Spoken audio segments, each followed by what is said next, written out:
À Bruxelles, Paris et Londres, l'escalade sur le nucléaire iranien donne des sueurs froides aux diplomates. Pour la deuxième fois en 2 mois, l'Iran revient sur ses engagements de l'accord de 2015.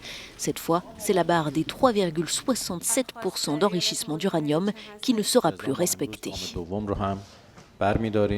Au cours de la première étape, nous avons annoncé que nous n'étions plus engagés à limiter nos réserves.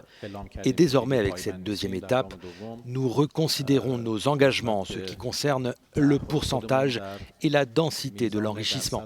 Et par conséquent, nous annonçons que nous ne sommes plus liés par cet engagement. Téhéran n'a pas précisé à quel niveau il comptait enrichir son uranium et assure qu'il s'agit de faire tourner ses centrales. On est encore loin des 90% nécessaires pour fabriquer la bombe atomique, mais le message est clair.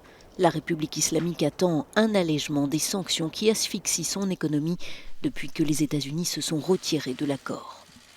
C'était en mai 2018. Donald Trump a depuis rétabli les sanctions pétrolières et bancaires contre l'Iran, des sanctions à caractère extraterritorial qui ont fait fuir les entreprises étrangères. Pour Téhéran, c'est aux Européens de peser de tout leur poids pour sauver l'accord. Et si d'ici 60 jours rien n'est fait, ils menacent de franchir une nouvelle étape.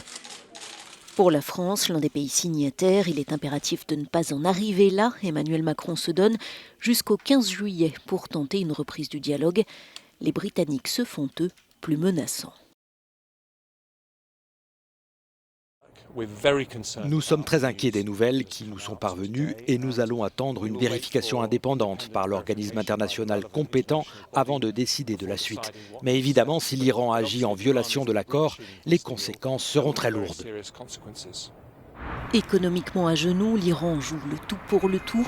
Reste à savoir si ces pressions sur ses partenaires européens pour qu'ils l'aident à contourner le blocus américain produiront les effets escomptés.